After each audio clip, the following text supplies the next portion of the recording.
জমে উঠেছে নির্বাচনী প্রচার। হাওয়া ক্রমশ গরম হচ্ছে দিকে দিকে। সেই আবহে 110 দমদম উত্তরে সর্বভারতীয় তৃণমূল কংগ্রেস প্রার্থী চন্দ্রিমা ভট্টাচার্য সমর্থনে প্রচারে নামলেন বীরভূমের সাংসদ শতাব্দী রায়। 23শে মার্চ সন্ধ্যায় তৃণমূল কংগ্রেসের স্টার ক্যাম্পেনার শতাব্দী রায় খোলসাকোটা এসেছিলেন দলীয় প্রচারে। সক্রিয় কর্মী সন্ময় চক্রবর্তীর আগাম আমন্ত্রণে সাংসদ তথা অভিনেত্রী শতাব্দী রায় পা মেলালেন মিছিলে।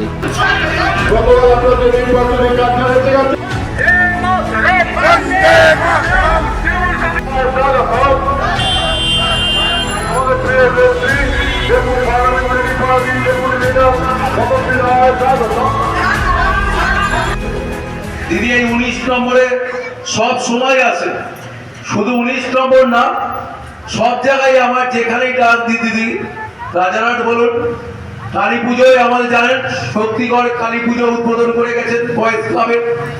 আমরা শুভ সূচনাটা দিদির হাত দিয়েই করি।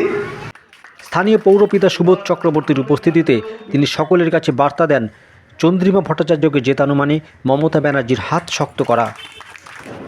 উক্ত দিন চিকিৎসক নেতা ডাক্তার বিরূপাক্ষ বিশ্বাস, ডাক্তার সুস্মিত রায়, ওয়ার্ড সভাপতি দুলাল মণ্ডল উপস্থিত ছিলেন। ওয়ার্ডের কর্মী হিসেবে শচীন শর্মা, সঞ্জয় বসু চৌধুরী, মনিকা ব্যানার্জি, বাসন্তী গাঙ্গুলি, স্বপ্না মণ্ডল, তানিয়া দাস প্রমুখেরা সভা পরিচালনায় সহায়তা করেন।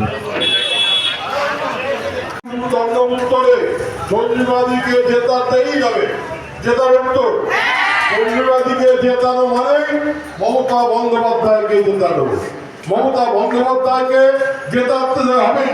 আপনারা জেতাবেন তো?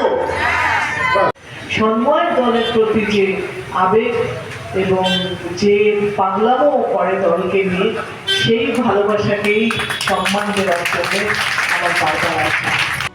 সাংসদ শতাব্দী রায় নিজে বীরভূমের সাংসদ এবং সংসদে তিনি তৃণমূল কংগ্রেসের ডেপুটি লিডার। সুতরাং তাঁর উপস্থিতি 19 নম্বর ওয়ার্ড তৃণমূল কর্মীদের যে উজ্জীবিত করবে তা এদিন বোঝা গেল কর্মী সমর্থকদের ভিড় দেখে।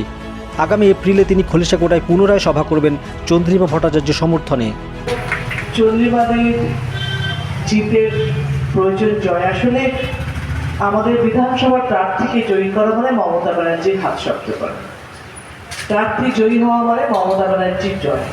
তো আমরা যে মানুষটাকে ভালোবাসি, যে মানুষটাকে দেখে রাজনীতি করি, যে মানুষটার সঙ্গে থাকলে আমাদের ভালো লাগে, সেই মানুষটার ভালো হওয়াতেও আমাদের খুশি হয়। এদিন এক সাক্ষাৎকারে সাংসদ বলেন, এই গরমে স্টার ক্যাম্পেনার হিসেবে বিভিন্ন নির্বাচনী ক্ষেত্রে পরিক্রমা করতে তিনি মানসিকভাবে প্রস্তুত। গত 15 বছর ধরে অভ্যেস হয়ে গেছে যে না, অস্থির হওয়ার কিছু নেই। বা আমার বীরভূমে তো সবসময় 2 ডিগ্রি বেশি থাকে, তাতেও এত বছর এতগুলো ইলেকশন কাটিয়েছি। আমার সেটা নিয়ে কোনো ভয় বা সেটা নিয়ে খুব কষ্টের ব্যাপার মনে করি না, কারণ এত মানুষের সঙ্গে দেখা হলে এত আনন্দ হয়, ওই কষ্টগুলো ঢাকা পড়ে যায়। চন্দ্রিমা ভট্টাচার্যের উন্নয়ন সম্পর্কে আপনি নিশ্চয়ই ওয়াকিবহাল।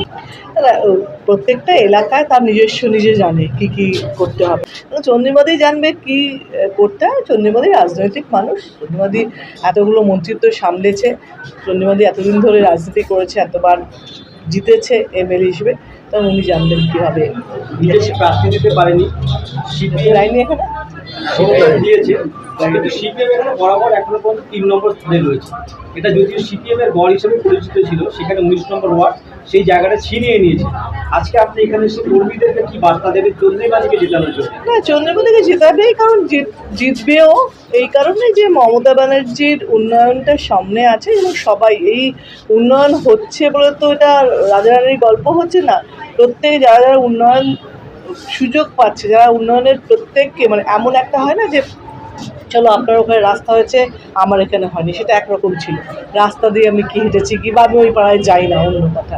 কিন্তু এটা তো বাড়িতে বাড়িতে গিয়ে উপকার পেয়েছে। এমন কোনো বাড়ি নেই পশ্চিমবঙ্গে যে মমতা ব্যানার্জি কোনো প্রকল্প পায়নি বা একটাও প্রকল্প পায়নি, বা যে একটা বাড়িতে 5-6টা প্রকল্প পেয়েছে, এরকম প্রচুর বাড়ি আছে।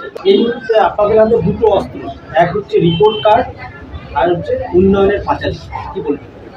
দুটোতেই ভালো আছে। রিপোর্ট কার্ড উন্নয়নের সঙ্গে তো যুক্ত আছে রিপোর্ট কার্ড। মানে আমি যদি উন্নয়ন করে থাকি, তাহলে যখন রিপোর্টে আসবে যে কী উন্নয়ন হয়, সেটাই তো রিপোর্ট কার্ডের ধারা আসবে, তাই না?